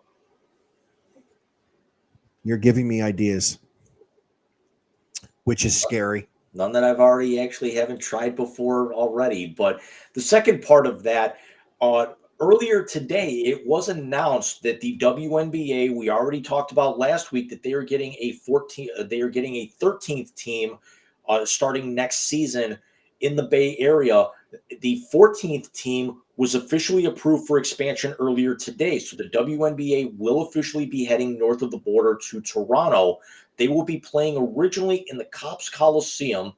with the possibility of larger crowds possibly moving them to the Air Canada Center where the Raptors and Leafs play. But there's also talk that Maple Leaf Sports and Entertainment, who's owning the franchise, could end up having them play other regular season games in other major large Canadian cities such as Ottawa, Winnipeg, Calgary, and Montreal. That it would be a hell of an idea. That would be a lot of fun. Now, here's why that's going to have some traction. The U.S. Canada in women's basketball is pretty hotly contested. I think that's a great fucking idea. Because the Canadian women's national teams are a lot better than the Canadian men's national teams. Agreed. So there could be a possibility where this could be, you could possibly put a second team in a Montreal, a Vancouver. I don't know if you'd really want to do a Calgary or an Edmonton, even though they play in the summer. You'd want to do Vancouver, have them on both coasts. Then it's a built-in rivalry in Seattle. Yep. So speaking of WNBA, I want to touch on it because we're going to do a free for all. I want to touch on something else. They're trying to hurt Caitlin. Yeah, and they're 0-5. I mean, but nobody really. We knew that they were still going to be bad. I just didn't know if she thought it was going to be this bad, but she's still kind of getting acclimated. But this might also be. I'm wondering if right now the Fever are going through what the Lakers did when they tried to build their super teams, but Indiana's kind of doing it through the draft. Is that they've actually got so many young stars that number one haven't gelled yet, but also number two that they're actually got all these high draft picks that haven't really matured because they're all expected to be alphas. Yeah, I think it's a mixture of both, to be honest with you, Jim. I think they can build a super team. But yes, they need to gel and they need to, get some games under their belts. She has not played terrible. She had a rough debut, but that game against the Liberty, she was hitting threes from all over that arena. She was playing like she played in school. So she's going to be fine. But that blindside screen by Sabrina Ionescu was just. Here's my question. And, I sent you the text message today. I want to talk about it in the blast. And I'll pull up the picture that I sent you. And that's this here. It won't because of the light. Hold on, see if it a direct quote from LeBron, as you can see, Caitlin and then him in the bottom. Don't get it fucked up. Caitlin Clark is the reason why a lot of great things are going to happen for the WNBA. Dude, these women are trying to hurt their meal ticket. Because I love Diana Taurasi. I think she's a modern-day Larry Bird. She's an asshole. She plays hard, and she's old as dirt. But Diana didn't bring this level of awareness or hype. My new favorite female athlete, Kelsey Plum, didn't. I like her new Progressive commercial, too. I like what she said about Becky Hammond. Did you see that? No. Somebody said, describe Becky Hammond. She goes, well, Becky is like going to your favorite restaurant and getting your favorite food, and it's always better each time. I mean, you can't really argue because it's Becky freaking Hammond. Becky fucking Hammond. So that's, I find myself finding what channel they're on. For the first time since the days of the Cleveland Rockers, I find myself watching WNBA games, and it's because I'm watching the Fever. Although, if you think about it, if you look at the first 5 draft picks, Rakia Johnson she's been awesome. She's been very good, and the fact is that she is actually, even though she's only averaging a little over 9.5 a game, she's actually, her numbers are a lot better than second overall pick Cameron Brink. But I think Cameron Brink's going to be just fine. She threw out the first pitch to the Dodger game the other night. Did you see that? Yep. You like her, don't you? Yeah. I mean, it's that's definitely, not anybody's, surprise, but the girl can flat out play. She can. And what's her name? Angel Reese has been really good in Chicago. I think it's this draft class that's going to put the WNBA over, to use a wrestling term. Because if you realistically also think about it, Camila Cardoso hasn't played yet. No, she hasn't. She been hurt, or is she? Yeah, she's been hurt. And what is it, Mika? Is it Mika Mule? The girl from Connecticut? Aaliyah Edwards? No. It's Mule is the last name. She had issue with her visa. She just got her stuff figured out.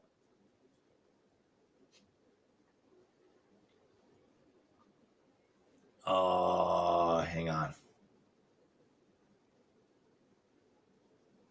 She wasn't a draft pick. She Nika Mule. She's Croatian. She played against Caitlin Clark in school. She just got her visa figured out. She's back, and I don't know where she went. I thought she was in Connecticut.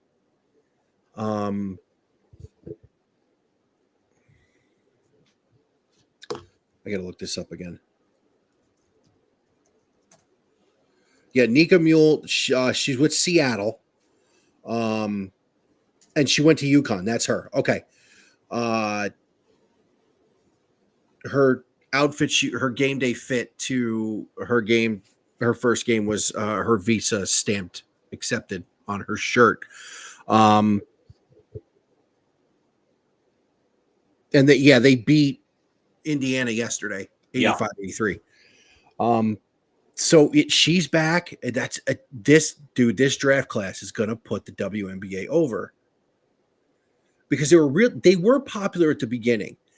The work that Cooper and Dawn Staley and all the ladies who started the league, it was popular, and then it kind of did one of these.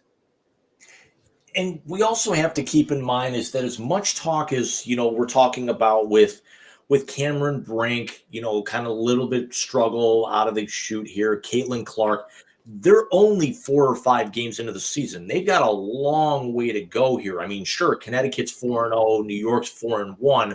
Most of the other teams really have only played 3 or 4, maybe 5 games. I mean, nobody's played more than 5 right now.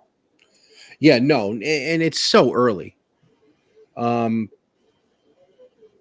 Real quick, live update. Dallas has tied it. 2:47 left in the third. 2-2. For anybody watching wants to see it, it's on TNT. I'm interested before we actually finish up here. Sagan's got 2, Hyman and Draisaitl for the Oilers. Draisaitl's, oh wait, never mind. I misread that. He scored less than a minute into the second to put him up.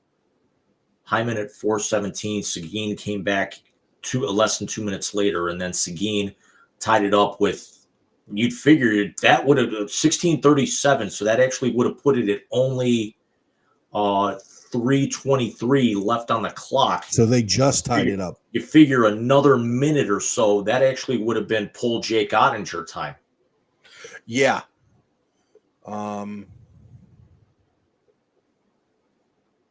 Let's see. Shots 27-22. No power play goals. Am I seeing 0 penalty minutes in this game?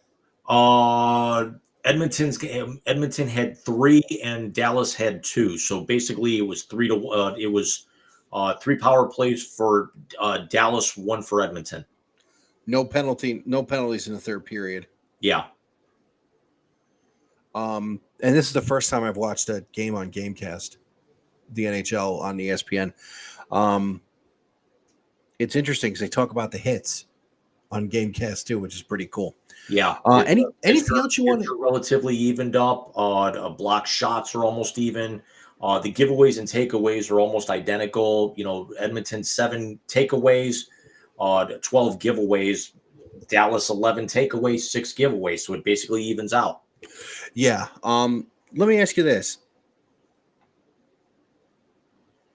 And Dallas with a very, very slight edge in the face-off circle. Better postseason. MLB NBA, NHL, or NFL? Stanley Cup Finals. Next question. End of subject. Okay. I agree with you. Me, the baseball guy, agrees with you. Stanley Cup, the Stanley Cup playoffs, as great as March Madness is, and the college football playoff when it expands, the Stanley Cup playoffs are still the greatest postseason in all of sport. I agree with you, and I love October, but it's not like this. Who's to say that this game ends and this game's not going on until midnight Yeah, or a second or third overtime? I won't be awake. I hope not, anyway. So last night I had trouble falling asleep, and as I'm finally falling asleep, the low battery beep and the smoke alarm started. Yeah, can you get off of there, dude? And we are basically headed to overtime because it's saying there's about 19 seconds left in regulation. I just saw that. And it now says 5 seconds, and we are now headed to an extra frame in Dallas. Well, it's everything it's going to be built up to be, I think, going forward for this series. This is going to be a knockdown drag out. I see it going 7, as I said in the hat trick. I might actually see this going 5 or 6 because I think with both of these teams having all kinds of firepower, Dallas, I think, has got a little bit better goaltending. Let's see what version of Stuart Skinner shows up for the Oilers. But I got a feeling that this is something that both of these teams have such great offensive talent that they have the potential to score a lot and in a hurry. But more importantly, they both have, between Seguin and Jamie Benn, and then also McDrysaddle, they both have the capabilities to score late when they need to. Yeah, no, each team has the offensive firepower you're looking for. So we'll obviously keep tabs on this because we're coming to you every week. We don't have time off until July. Yep. So yeah, we'll be on this series on next week. Speaking of, Jim, why don't we tell everyone we're going to be with them next week? It's another weeknight show. What's going on? Here's what's going on. Bobby and Steph are going to my in-laws' house. By the way, Jim, change that time. We're starting at 8:30. Because we can. So we will come to you next Thursday at 8:30 p.m. At 4:16 p.m. next Thursday, Caitlin will be 23 years old officially. Yeah, 6:30. Shut up, Dick. Shut up, Dick. So, James, with your birthday tomorrow, happy 46, my friend. Thank you. Obviously be in touch again tomorrow. We will have a video for you from the little man as well.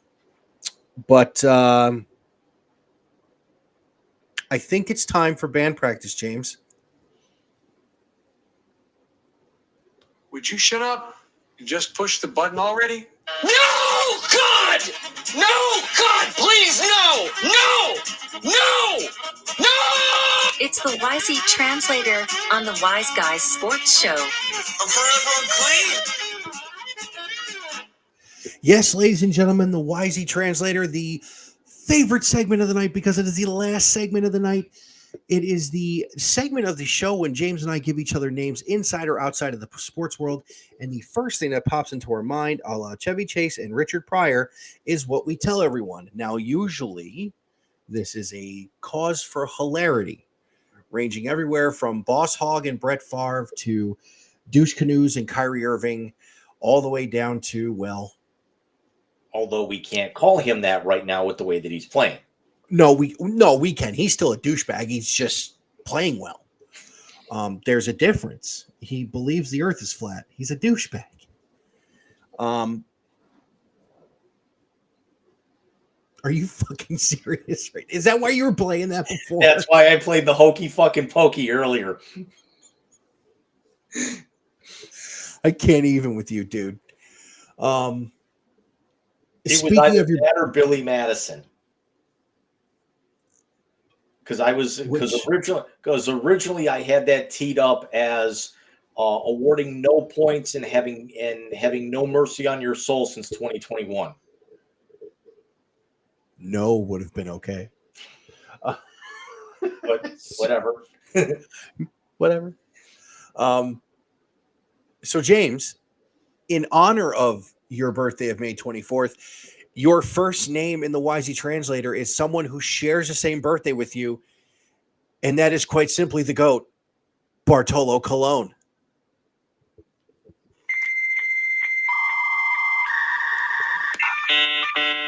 And there's a reason why everyone left him high and dry after he hit his first home run. Okay, so that was 8 years ago already. I have a clip on my phone. I've saved it to Google Drive so I never lose it. It is every call of that home run. It is Gary Cohen, which is the impossible has happened. It's Howie Rose, which is, he says, repeating home run Bartolo Colon. The 7-line Army, the Lunatic Fringe that I'm a part of, they were there. A guy in a 7-line Mets t-shirt caught the ball. You hear the San Diego broadcast where the one guy goes, my friend Jack Buck once said, I don't believe what I just saw, but I saw it, and it happened. The Spanish broadcast is in there. The Mets Spanish broadcast is epic. Better They or did worse than a soccer announcer. Billy Baroa, God rest his soul, was awesome. And Juan Alicea was Billy Baru. Billy. That was on when Nick was here too. We watched the Eddie Caddy show.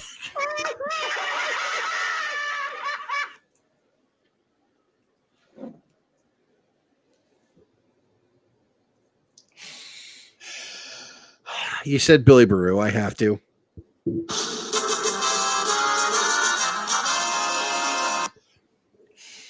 Did you ever notice how the Final Fantasy music sounds like the inner scene music from the TV show Dragnet? You got to go. Did I just ruin that for you? You got to go and ruin Cloud Strife, Tifa Lockhart, and Barrett for me like that. Hey, man, that was Colonel Potter before MASH. That's okay. Harry, what was it? Harry Morgan. Harry Morgan. Let's see. Michael, your first you got? name on it in the YZ Translator tonight. He did not have the greatest night tonight, but you still cannot argue against his greatness as of late. Tyrese Halliburton.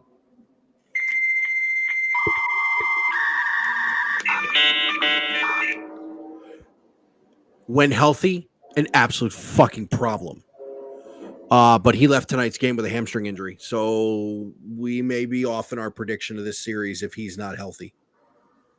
But he's good, dude. He's good. This is some guys usually come out of the chute and you know that they're going to be great. We knew he was going to be good, but we didn't. I don't want to use the term we didn't think he was going to be this good, but we didn't think that he was going to progress and get this incrementally better each year, because normally guys level off. Guys don't normally start skyrocketing every single year. Remember from the outset, we thought that they were going to be a playoff team. We had no idea that he was going to take over that series against Milwaukee. We didn't. And then realistically, he didn't have to, because McCollum and some of the other guys stepped up to take the play off of him so he could actually step back and be a Donovan-type player for them against the Knicks. Yeah, and I'm actually glad you brought him up because his development has been one of the great things we've seen in the NBA in the last couple of years. He's turned into a player I don't think we thought we would see this quickly. So speaking of development, there has been a hire in the NBA today as the Detroit Pistons have a new president of basketball operations. And James, I will give you this guy. Your second name in the YZ Translator is the Alaskan assassin Trajan Langdon.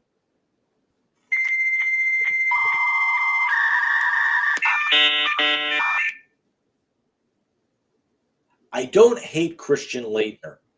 I hate Trajan Langdon. And that's coming from a Dookie.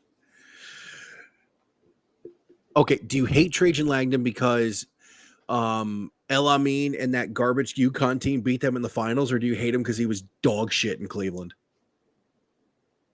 Emotional damage. I'm here so I won't get fined. I don't care if I get fined. He was both. Add in Wally Serbiak and you have yourself a bad night. I literally saw that at halftime, that Detroit hired him. He's been a good executive. I will say that.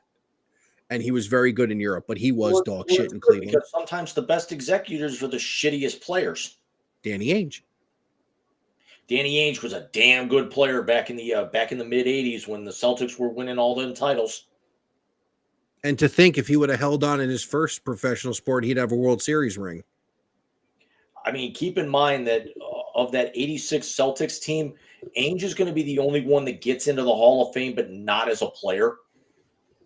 No, I know that. And no, he was very good. I make that joke because it's, He still bit Doc Rivers' hand on the floor in Game 5. He should have bit his ear off, a la Mike Tyson. Speaking of Mike Tyson, dude, have you seen some of these videos?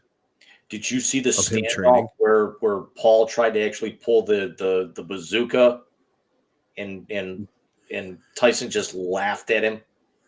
No, I didn't. I did see the where he said, "No, I like Jake. I'm just going to have to kill him." He's a scary dude. Tyson or Paul? I'm here so I won't get fined. Beast mode. Real quick, I'm going to show you the video after we get off the air. Okay. Who you got for me, boss? Hang on 1 second here.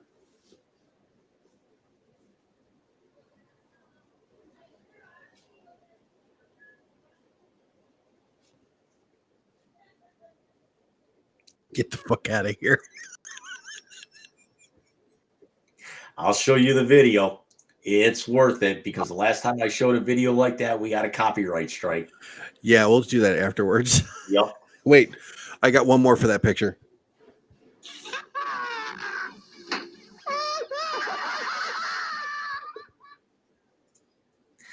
Michael, your second name in the YZ translator, he had a shit night last night. We talked about him earlier, but I think he rebounds tomorrow.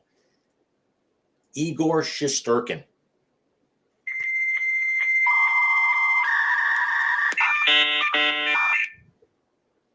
Brother, you need to go home and channel you some Mike Richter. Because, again, I rooted for hockey hardcore 1 year of my life. It was 1994. My dad's still a Ranger fan to this day. I didn't need to root anymore because my team won the Stanley Cup. You don't get a bigger example of standing on your head than what Mike Richter did in the 1994 Stanley Cup playoffs. You don't. As good as Brodeur was, as good as Patrick Waugh had seasons, even Osgood in Detroit, Kirk McLean when he was making runs, Van Beesbrook when he made runs with the Panthers, and even the king himself, Henrik Lundqvist. No one that I have seen outplayed what Mike Richter did in the 94 Stanley Cup playoffs. I mean, it was Jim Craig-esque. Wow. And yeah, I went there. That is the closest I can tell you of what I saw. The closest comparison that I have actually gone, because I've gone back and watched all of those games in 1980, is what Jim Craig did in Lake Placid. Not to be a homer for a second, but what was a little bit more impressive? Jimmy Craig. I don't want to even say more impressive. Because what Jimmy Craig was something that we'd never seen before, And haven't seen since. yeah. Where would you actually put my guy Jordan Binnington on there, being the first rookie to win the Stanley Cup, going 16, winning 16 in the playoffs? I would put that as 1A to what Mike Richter did if we're talking just about the playoffs. And I only say 1A because think about the teams Richter had to beat. And I don't think the Rangers won a series before Game 7 in that entire run. I'd have to go back and look it up. Way ahead of you. All right. I know the finals and the conference finals both went 7 games. Rangers swept the Islanders in the first round, knocked out Washington in 5 in the conference semis. Jersey took them to 7, and then Vancouver in 7. So they had a pretty easy run during the first round because that's when they actually were still seeding 1 through 8. So the Islanders were 8 and the Rangers were, the Capitals were 7 because the Capitals upset Pittsburgh as the 2nd seed that year. Okay. So, yeah. But let's talk about the outside of the Islanders. Was Pat LaFontaine still on that team then? I'm not exactly sure, but that was also the year that San Jose upset Detroit. Because San Jose is who Vancouver beat to get to the Stanley Cup Finals, right? And Vancouver beat Calgary, who was the 2nd seed. Vancouver was the 3 or the 4. Vancouver was the 7. Really? Because they reseeded. So remember back before the league expanded, Toronto was still in the West, so Toronto was the 3, so they were the highest seed to advance into the second round. Dallas was 4, St. Louis 5, Chicago 6, Vancouver 7, San Jose 8 that year. Okay, now wait, were they still the North Stars, or were they in Dallas already? They were Dallas. They were in Dallas. Okay. Oh, that's right, because they were still the old Campbell and Wales conference alignments, but they just made them Eastern Western, and then they did the whole realignment when they expanded, right? I want to say that they actually said that this was this was the first season of the NHL's new conference-oriented playoff format, emulating the NBA seeding format in use of the opening round. Okay. Because the Rangers won the President's Trophy that year, and it wasn't even close. They finished with 112. The next closest was Pittsburgh at 101. Detroit led the West with 100. Those were the only, and then New Jersey had 106. So those were the only 4 teams to eclipse the century mark. Whereas I want to say last year or the year before, there were 7 teams that eclipsed 100 points or more. Yeah, no, the conference finals. But then again, you also have to figure back then they didn't actually have you get a point if you lose in overtime, and there were still ties back in 94. Yeah, no, you got a point if you tied, and there was you didn't get the extra. And there was no overtime back then. No, there was. Or if it was tied after overtime, it ended in a tie. There was no. Yeah, there was no shootout. There was no extended overtime or shootout. Yup, because that didn't actually come into place until they came back from the strike in 05. Yeah. So good show, man. We talked about 90 minutes. We did it again, James. It wasn't quite 3 hours like it was last week, but still. And here's the thing. We've been talking about it off the air too, and it's time to discuss the elephant in the room on the air. Put yours up. I want to see what the fuck yours says. I didn't actually do one. I couldn't think you of need one. One for you. Jackass. I do like that. That's pretty cool. I think I'm going to add the Happy Gilmore jackass if I can actually get a decent thing with the soundboard. I got to have to do the clip of it. You have to do the one when he's running away and he goes, jackass. That could. I might have to boost the audio a little because remember it fades out because he's running away. Yeah. If you're going Happy Gilmore, you got to get in there, and I'll see you in the parking lot. Or Frankenstein's fat foot, one of the two. But listen, it's been content heavy. This is not, we talked about it with Alex. Really, our first off the rails segment for that was any kind, had more than one off the rails was the Four Horsemen episode, which we knew was going to be an entire off the fucking rails segment. Yeah, because if you think about it, some of the off the rails that we've had, this year we had the Happy Gilmore 2 conversation, we had Turbulence, we had Shit in a Box. Turbulence. That was great. That one's, I think, the leader in the clubhouse right now. No, Shit in the Box is the leader in the club. No, the defunct Brady Bunch one is the leader in the clubhouse. That one, yeah, that one was up there, but that was part of the YZ, because that was another off the rails. Was that botched? Me being muted like an idiot.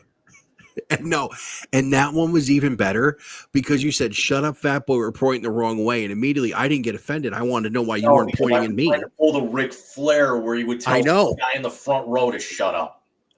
No, I know. And then, of course, John and I. So episode 72 on dude, did we even imagine that we'd be pushing the century mark doing this? We still have to figure out if we're going to be able to make it to the YZs and get there. I think we're going to have to. I think I told you last week, I said I was going to sit down with the extended weekend this weekend and I was going to plot things out. Because we're going to let you guys know now. We're going to take a little bit of a hiatus in mid-June. We're actually going to have to do a little bit of scheduling for like 1 or 2 weeks in August because I've got a couple of things going on. I've got a wedding to go to one of those Saturdays. But we got some things to move around. But we're going to have like an updated schedule and some upcoming special episodes posted to the blog here. Hopefully by June 1st. Yeah, and then of course what we were discussing off the air last week, just to let everybody kind of behind the curtain. The final episode of our year will be the week before Christmas, and then you will see us back on the 28th of December. But that will be for the 21, 22, 23. For the fourth year in a row, will be Big Rican previews the CFP. As we have the extended playoffs where it will be on, I'll do it on the Big Rican channel too. We'll take the language restriction off. Because if John's you're going to have to with this motley crew.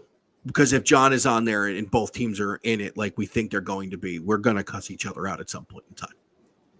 I think that's.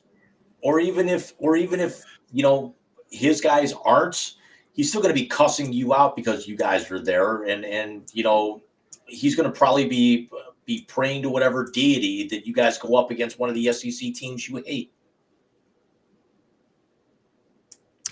As long as it's in Columbus in December, I'm okay. Real quick, I had a customer come in the other day, and big Georgia guy, and of course everybody walks around with the belt loops and the wallets, and the G for Georgia looks a lot like the Green Bay Packers logo. So I look at the thing and I go, Georgia or the Packers? And he kind of looks at me funny. I'm like, dude, I grew up with a guy whose sister lives in Titletown, Wisconsin. It's not out of the realm of possibility. He says Georgia. And I said, well, what do you think of the playoff coming up? He goes, I pray to God we win the SEC. I said, why's that? He goes, because the last thing I want to do is have to go up north in December. I went, oh, yeah. I'm praying it happens. Because they'll end up getting one of those buys. Do you want to know what team I want to see have to go up north first? Clemson. Florida State, because Clemson ain't going anywhere. No, I just like Dabo. I want to see Dabo have to coach in the cold. I just want to see Florida State actually have to run on something, run with stolen shoes in shitty weather. Wait, hold on. You need to stop disrespecting that school like that. Bobby Bowden's not there anymore. I stand by my statement. Oh, speaking of Florida State, I have something you need to watch in your spare time. Bert Kreischer was on Shaq's podcast. Good night, everybody. Shaquille O'Neal left a threatening voicemail for Tom Segura in the middle of the show. You don't do that. As good as It's Shaq. Crusher is, Tom Segura will eviscerate you, and he will not cuss while doing it. That's true. Did you know Bert Kreischer went to Florida State on a baseball scholarship? And his coach told him to get his pledge pin off, and Bert walked off the field and while in uniform laid in his dorm room and started smoking weed. I mean, he did get told by Rich Eisen to take his shirt off after midnight last week. Dude. You sent me that clip. I know I did. That was hilarious. Bert, as a Florida man, explain yourself. She's great. I see those clips there. I want to see my dad got tickets for her. Did you see the clip with Drew Carey talking about going to see Fish at the...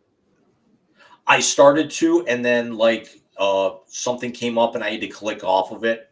That panel that night was Drew Carey, the guy from Reno 911 who wears the shorts, Thomas Lennon.